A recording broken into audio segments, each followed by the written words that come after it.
YP Rally Central North Division Group Guana Venia inkhawmpui kan han tran thei hi Dawrpui hle mai Venia hin intihsiakna te kan han neyanga hlim takin naupangte hun kan banganga tu ma Venia hian shom ti om lo tur ani a kan zun te achuak ani po in fel takin kan zunganga tu ma zun chuak shom ta khan om reng lo tur ani Venia hian zalen takin in hlei si lovin hlim ta vin nuam ti ta vin Venia hian in khom na hun kan mang don ani ama sain pathian thu kan chiaranga chimi so chuan kan in khom tran tu tlangwal rem moi YP Tuikual Corps kan som don ya nima sela nang song tu ne na siringe ni le Krista Isua rin na omawang chuan chandam na mukopa tifing thei chele khathiang him te chu inaupangte ata hreto ini di hria in ithil zir le ithil hriat chiana te chuan om reng ro he tu hi Venia kan in khom min kai hruai tu turte Venia min kai hruai tu turatan te kan chiar tua he kan rally thupui hi thiang hlimna ani ti kha Venia hian hrenon leila a thome in khom tran tu lo somang pathian him midal lai than si bung chang kama chang bung lo pang tu lai pa suan in nu lai pa lu so chu kil dik an sia in nu lai pa choi moi ro chu tu pek yang le ma sa da ni chu chuan ta thang le ya ken tam le kam ni le chang som le som ta zogin a to pera chuan dal pa le a chak na tu ya chuan ti na nei lo om lo dia pula ngam khele chu in do zona pathian lo to khom pin ko lo i thing se kan ba ko chak chu pan han sa ta an sa pro se pathian ka ko te ta ni se pa ore pa chun ba pathian ta ka tu kun in chen ni ta ta ka na pa ta tu lo le kan ma le te nei Zemabawk CO Bial le Dinthar CO Bial le pa ngi Dawrpui le ni Dawrpui ni tak le pa ni foi ke ngalo pu ni na lo so ye chuan le pa Dawrpui ni kan corporate man duhte ni ni pan pui la pa naupangte ni pa ka zep pu pe le pa ni man lo zong te pa ki lu le tak se la pa pa pa na man so ni na ko na ne voi na kan corporate on tu zong te ni ko do pe na chu ni le se sta ni ke ni lo se chi ta lo le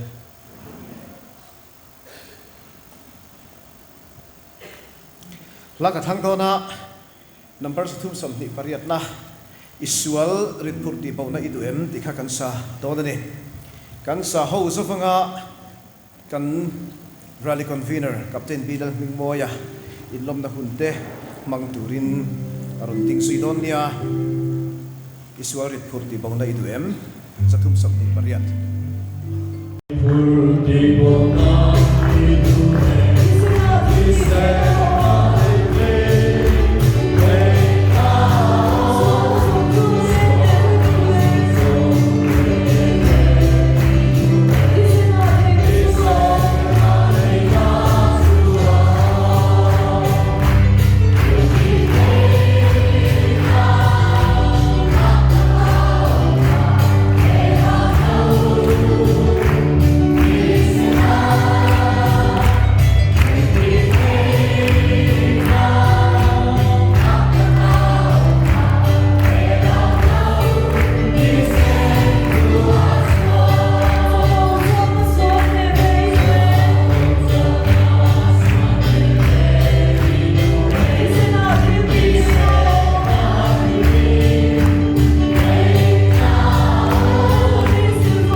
Hallelujah group ko na rally min chue thleng tu hun cha min petu kan pathian chu fakin amro se e tu lai an nat na le zir na te wangin ko sang kai buat du thu sami kan buat se thei lo ti kan thria ma se he rally buat se ri chan hi naupangte zai thiam ber pathian thu seirual ber khakarin elna dir san lova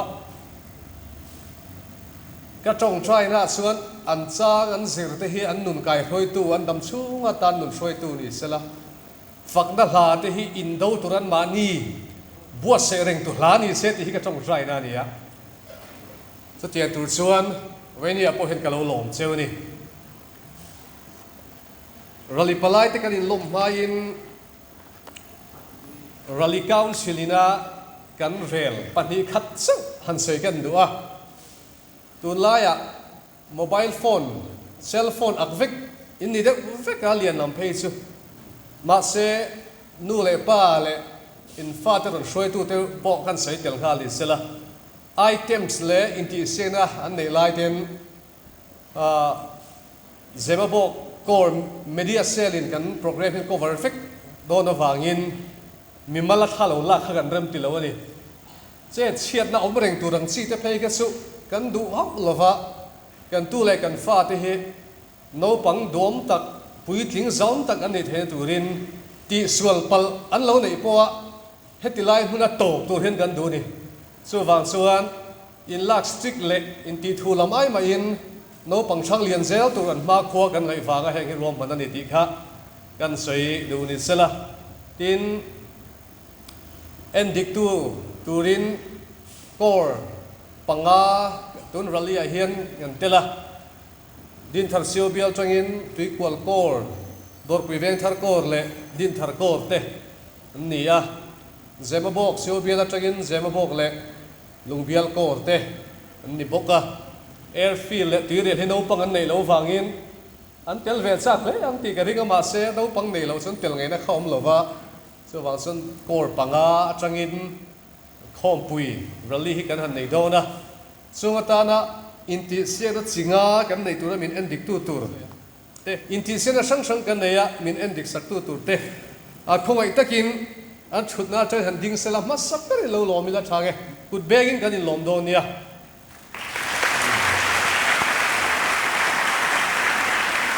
me Corps tin ai op an nia ti chuan palai ka han in lo mi la a hla ber hi ka thiam chi lova Tuikual la berin ka ring Tuikual Corps YP thok tu te le naupangte loading sela midagin kut beng kan lo lom do nia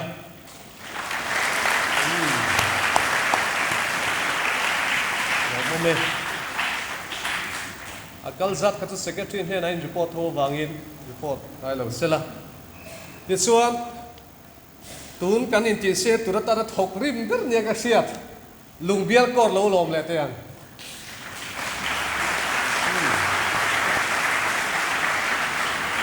lo mo me Dawrpui Vengthar Corps Vengthar Corps te lo mang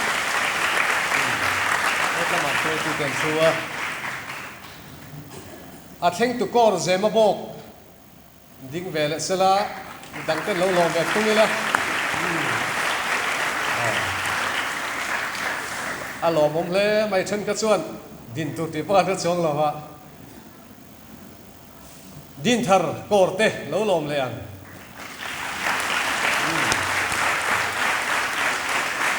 lo me Vena kan in khom zai shoi tu te hi Dinthar Corps an ni bok ani ti chuan in tu le fa te ron kal pui tu nu le pa amo pi le pu te khoi ta kin han ding ve te u kan khom pui min ti tu ten ni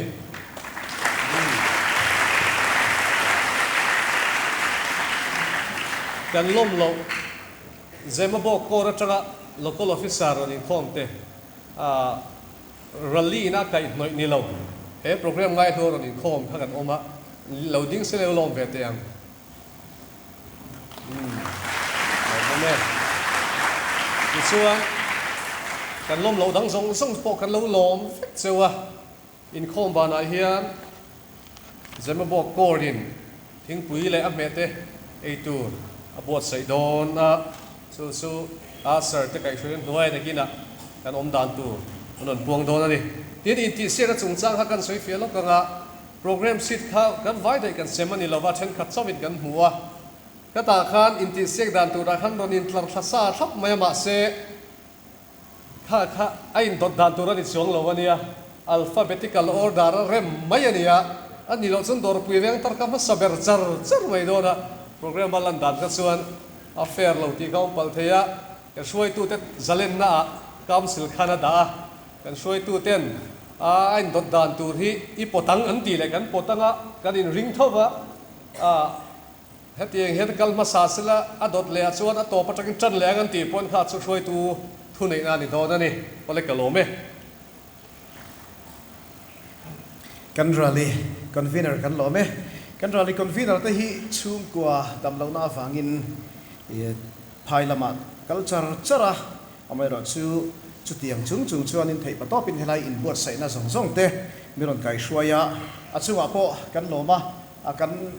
kan lo lom let ve ni te kan soi duani chuan vainia hian ngor announcement kan ngai thap hotang kan kalsat kha kan report kim to tu ra khan kan ngaya announcement lo ngai tha ila ti chon in chimiso kan program angin kan kal chho le don dia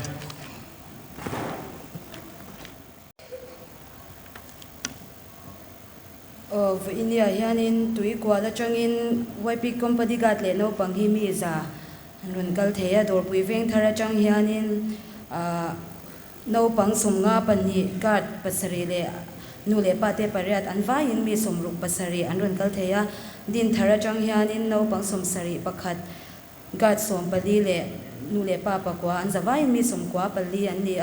Zemabawk Corps atang hianin mi za sumnga parukti ni ta hian gat atilem ka chang ta chalawa hemi za sumnga paruk anron ni Lungbial atang hianin no pang somnga le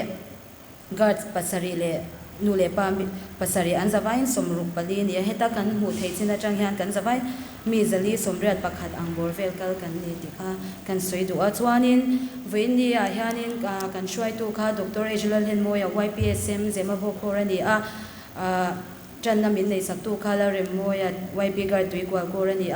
chomhalama hian intihsiakna primary le beginners directory kha kan nei dona chuanin chumei ba ka intihsiakna Zaipawl nei khani don boka chuanin Thurin ne khang hau zong kha chomhalama kan intihsiakna turte anni o chonhulam hun hi kan puang leng hal shimshimange shwai tu tur hian pu Vanlalliana YPSM Dawrpui Vengthar Corps ani anga chantu tur khan pikela shatpui JSS Dinthar Corps ani don ani chuan chonhulama khanin intihsiakna lengkhom zai le Bible jang soirwal kha don bok ani item chomhalama hianin item nei tur hi solo na oblarin pui senior department Dinthar Corps achang kha kan be seya chuan solo tho Rachel remruati senior department Dawrpui Vengthar Corps achang khanin kan be sei don boka chuanin banna kha tlangwal remruata YP guard Lungbial Corps in aron mangdona ni chuan chonhulama hianin worship dance beginners and primary department Lungbial Corps achangin kan be sei dona chuanin item danga hianin YP live band Zemabawk Corps ti kha an vocalist per khadam launa wangin arong kal theidon lawa hi anti hotin thei mel lawa beginners department Dinthar Corps ten item special item anron nei don boka chuan worship dance junior department le Tuikual Corps achang khan kan be sei don boka ban na khapi chwalding pui YP guard Zemabawk in aron mangdon ani khangte kha kan puan theite ni rally secretary fellow mai kan neya thila ti thap thapa information po kan dong traveo in kashia kan in bot sai ve view wa Zemabawk hi amara chu po in sing chu thil ti fel lo de mai kan nei ngai dam kan dil duani kan project torin zana engkim ha kan set ve ka ba se jing ka ra khat kan laptop le thil ti kha in man thei tat lo maya chu wang chuanin I kan thil han display tu ra kan ti hla thuang chi te kha kan display thei lo vani inkhawmpana hi chuanin kan lo siam thaman tura ngaila chon lampanga Dawrpui Vengthar Corps tena hlan hruaya engemaw an han ti lan du a om chuan thei to tura ngaila thei lo pal ani ro chuan kan threthiam donia naupangte tian intihsiakna hi kan tran mai dona kan soyang khanin hun hi tam lo em maya zirtir tu te pon group an ron soinak naka amai ro chu kan thei to ka thaber angin kan tifek tura khan ngaila throme i thil kan han tia kan han soi bahla deu emo khatiang palte lo mani po in tu ma zam lo turani a ma ni hriat chin a khanin konfi takin soi turani tin heng kan hla kan zai kan thu intihsiakna turte hi ani na taka chuan kan convener soyang khanin nakin nuwa pathianina min pol na turani ti kha hria ila pathianina min biak du huna athu min pek thin turani chu tuna hen kan lo bai hatani ti kha hria ila athome intihsiakna hi primary le beginner hetah program omang hian intihsiak dan in dot le kan item nei tur kha kan ko chawanga intihsiakna primary le beginner kan nei so hianin i solo Lalmawizuali senior department Dinthar Corps kha kan som hal chhodon ani pakhatna chuanin hei department primary le beginner hi Dawrpui Vengthar Dinthar Lungbial Tuikual Corps Zemabawk Corps ti in aron inda feka hei alphabet order ania hanin po han Tuikual ka chutlemin kan huna ui omang ti kha kan hlava kan en diktu ten an hriat theinan ti hian kan tiange Zemabawk Corps anung beratang hianin kan kal chhodon ne tuna primary le beginner a hi chuanin anung beratangin Zemabawk Corps hi kan ti masak bertirang Corps nei tu an ni boka an thiam nge thiam lo te kan enanga ti chuanin chimi zo chuan Tuikual Corps an lo kalanga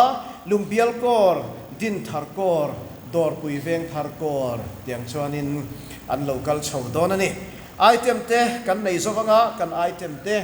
kan naupangte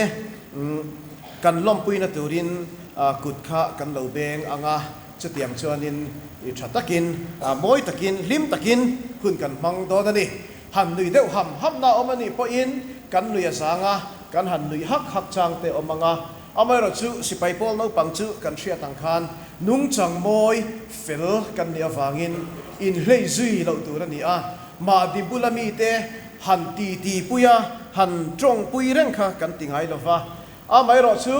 lim te fin zalen te fin ni chuna kan soyang khan in tui hal chuan in ula tui hal zun chuak kan omani chuan helai tang helama tang hena chuk theya solama tang sona chuk thak thei boka in noya kwan heta hian helama hian tui in tur a oma a nuai le kwan tui in tur san na om boka tui fot thatak mai kha a omani ti chuan hei helai zone vel hi ni chu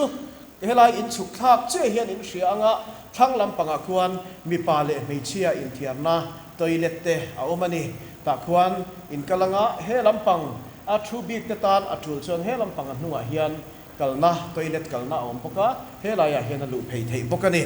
chung te chu in thiarna om dan ani a tuma in sum lo tur ani a in thiar du huna te in thiaranga foinian hlim takin zalen takin in leisi lovin borok nuam tak noya he hun hi kan mangdon nia kan ko mei thei toi mo Zemabawk kha an thode holin ka hrian ichin khan kan soi khan ole Zemabawk kan ko masaberang Zemabawk primary department le beginner department te lo chuak ro se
vahan thiam ve a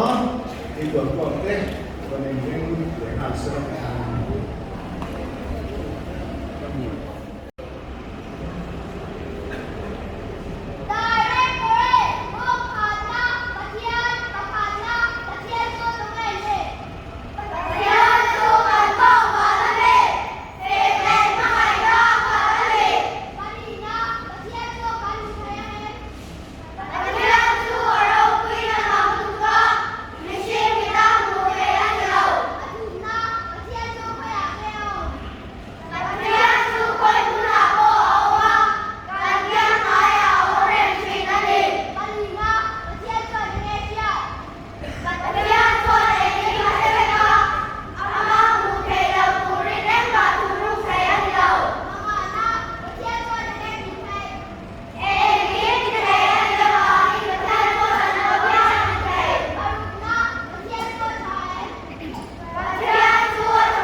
Lungbial Corps te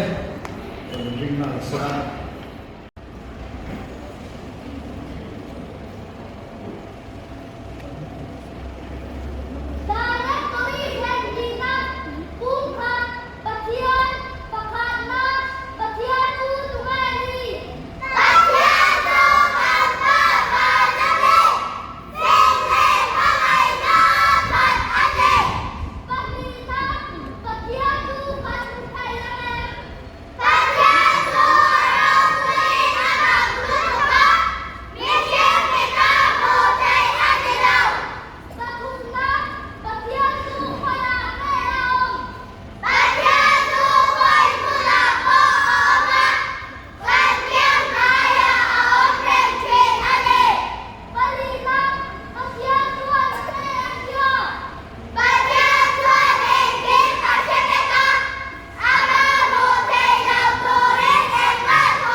Thurin sirti tu dan fakor hle mai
Zaipawl intihsiakna kan chuan huna hian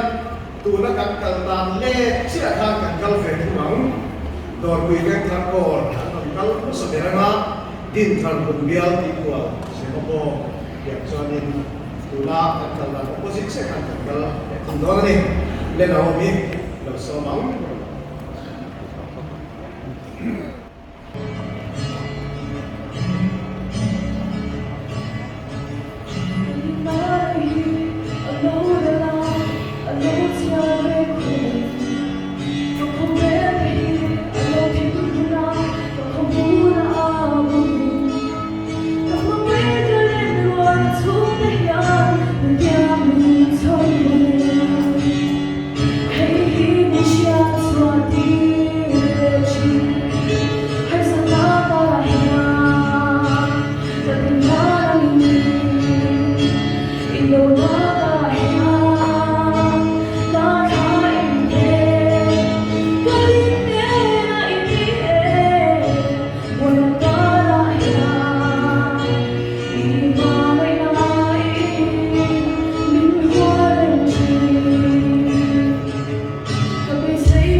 Zaipawl intihsiakna kan so de ina shokne Dawrpui Vengthar Corps kan so na pasok ka se so me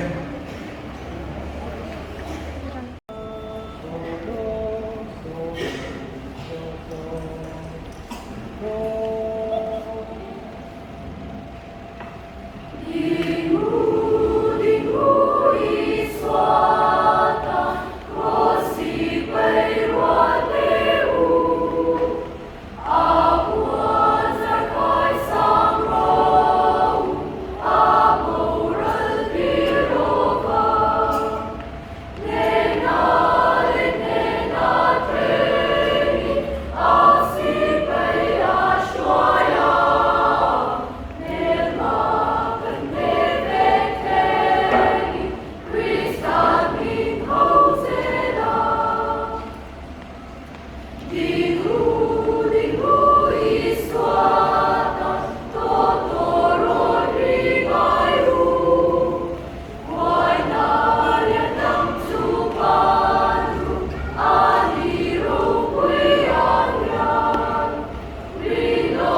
Hãy subscribe cho kênh Ghiền Mì Gõ để không bỏ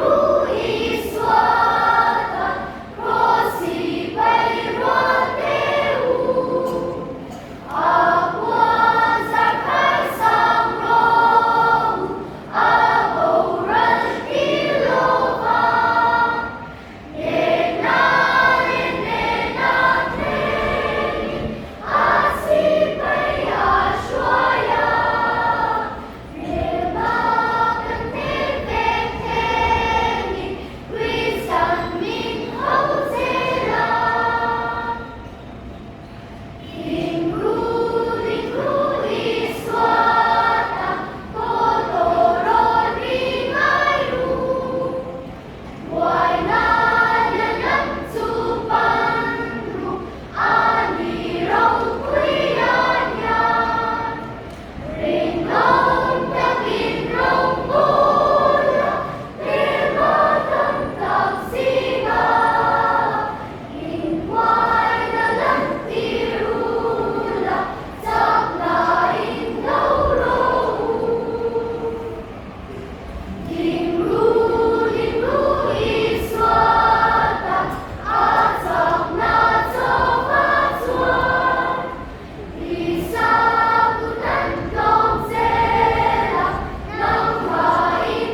department Dawrpui Vengthar Corps kan so manga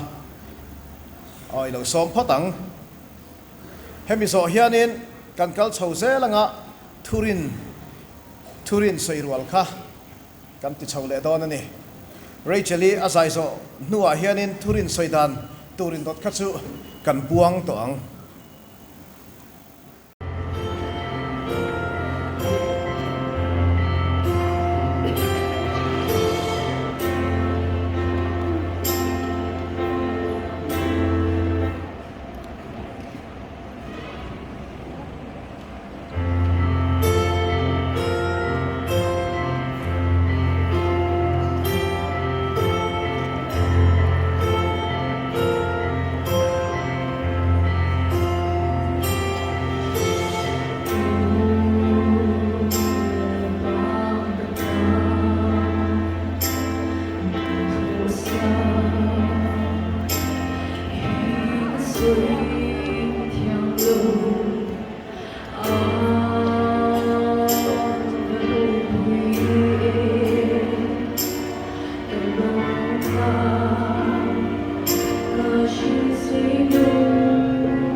กันในดอนนี่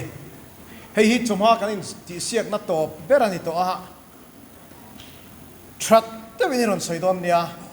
ริงชัดเชชอินเทียมเตวินหันดีเลยเทียมชกเวกตัวรักันง่ายะให้กันอินที่เสียกดันตัวอินดตัวนั้นยังอามาก็ชนอัลฟาเบตินกันกัลชนอามาสาขาอันนัวกันกัลเลยตัวนั้นชนที่เห็นกันรอนทั้งชวกตบอันนี้ประคัดนะลุงเบียลกอรันเรากัลมาสเบรังะปานีนาตีกวลกอรันเรากัลงะปฐุมนาเซมาโบกอร์ปาลีนาดินทาร์กอร์ดอร์ปุยเวงทาร์กอร์อันนุ่งเบรันเรากัลอังอินปุ่มเตค่ะเรานับปัลเทียอินลูเตค่ะเรานับปัลเทีย medical duty อันออกมา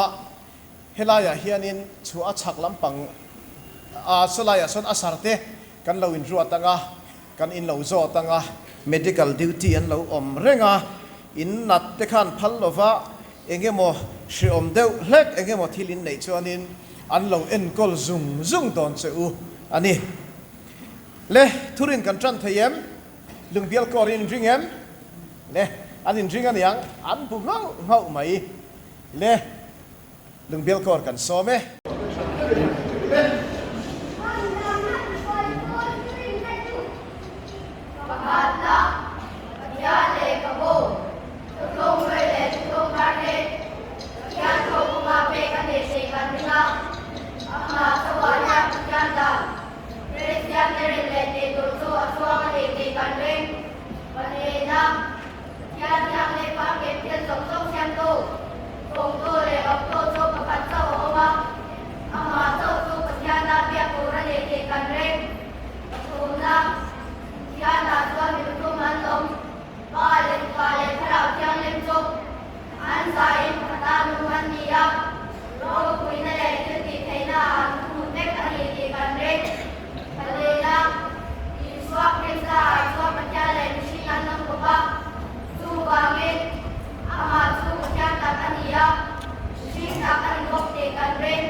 Atop na he katuna kan intihsiak top na hunte ron mang hantilat lom thu soina te engemo adu kan ringa chu kan so manga ti chuan chu mi zo kalau ding le anga thil padi khat nak tuk thil kan puang anga ti chuanin ban na hun kan siam don nia i ban na siam tu tur kha ka kau thei hil don lavani ti kha kan soi du ni intihsiakna thataka beitu te wangin lom thu kan soya at tlem minan soi ruala atama piang khangai thang nom boka tin discipline thatak nuaya naupangte en kolani ti kha amu theng ka sia tu ti ro pathianin mishik min siam dana kan kum zirin attention kan pek thechen khain anglo veka kan thut mai thechen te khain anglowa ke ri chuan rei tak dar ka ni po chelowa kan thut thei lai no pang chu minute som panga pon thu thei lova ni pathian min siam dan kha nia chu wang chuan an lo chete wani po in hei chu mi ang pathian siam dan in om ti turani ma se nin hlei phana chu man de lo turania chelo thelo kan pon mi dang ti boi lo khani sela thange jeti tu zong te wangin lom thu ka se tak mek mewa ka ril ro lo om chu tu ta kum som nia hian pathian thiang him fam kim thil zong siam tu khan a chen nan ke ni hi min siam ani ti hi in shereng lawang ti ro chu ka lau khop maya voina thurin thataka soi tu te directory thataka ron soi tu te Zaipawl ti tur omna lau oma bang lawang ti hla sa tu te khan depression te kan lo ni ngoro depression chu ka soi chhian ni lovin Dawrpui ngai midang Dawrpui zok tu re hi zon chuangai ni lo amang tiro chu ka hlau khop mai chu wang chuan in zir la in hriat te voile in se chu tak te kha intihsiakna ni lovin kan nun min kai thwe tu ni zel sela nakina chuan rui lo tel lo pathian bol ho tel lo suala tel lo khan chen datan min duni ti hi kan intihsiakna zong khan min hriat tir zel se thange intihsiak thei to pa be tu te wangin lom thu kan seya so nula batan po du sakna ka hlan seu ni kalome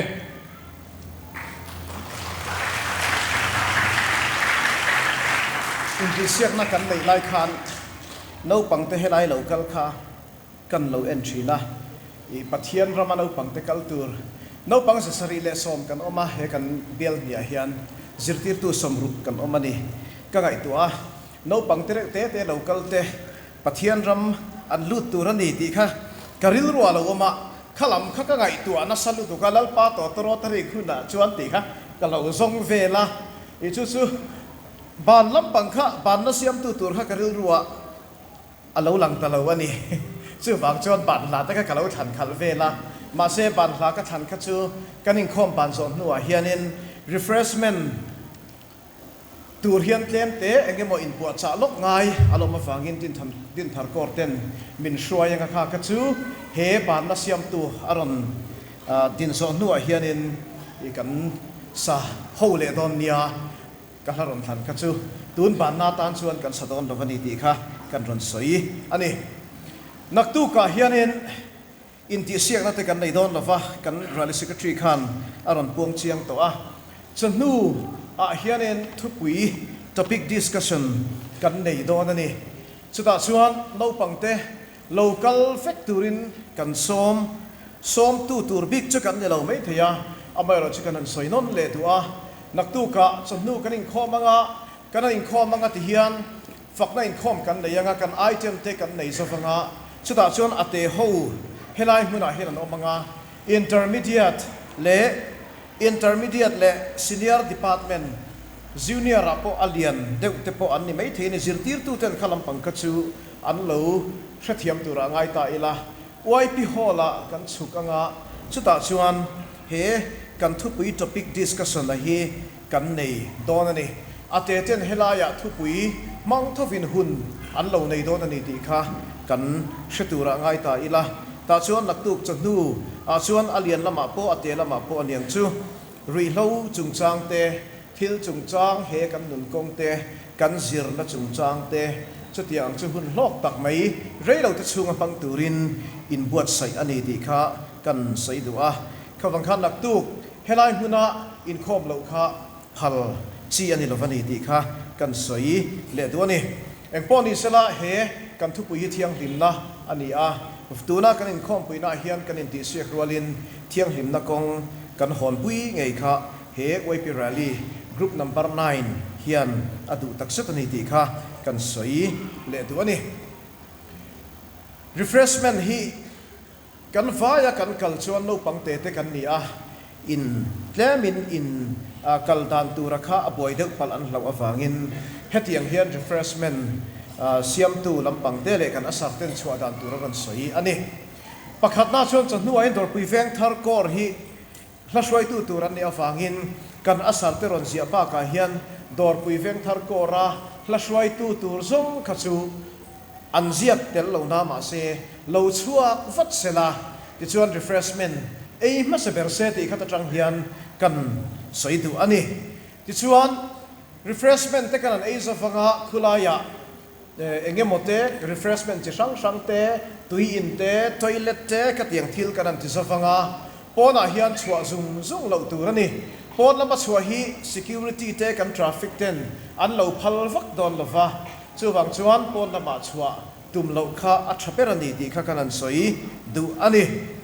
ti chuan kan ei zawanga kan han in engemo kan an in relax zawanga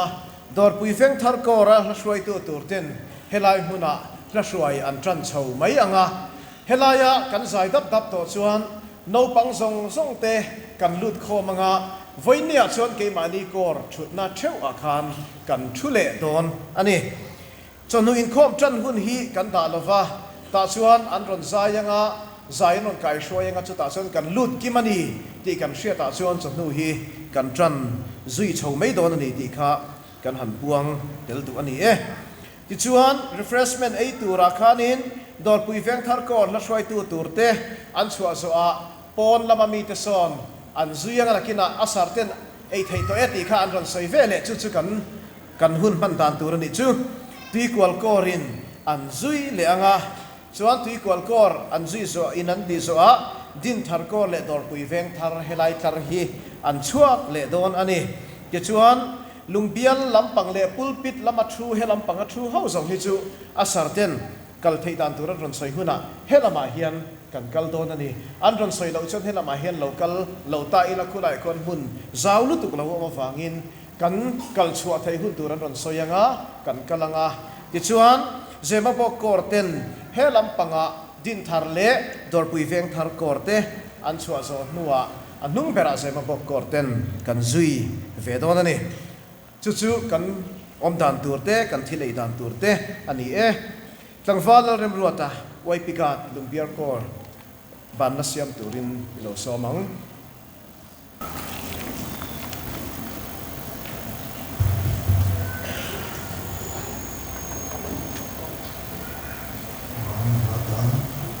Zaipawl rabu isolation di pamana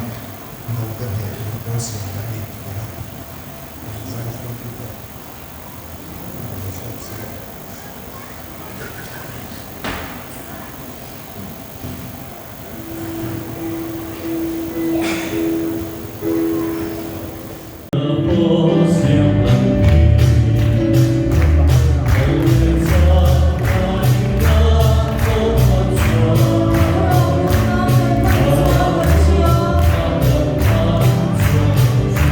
Yes.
我去给吃了，你看是咋样？会配个哪个？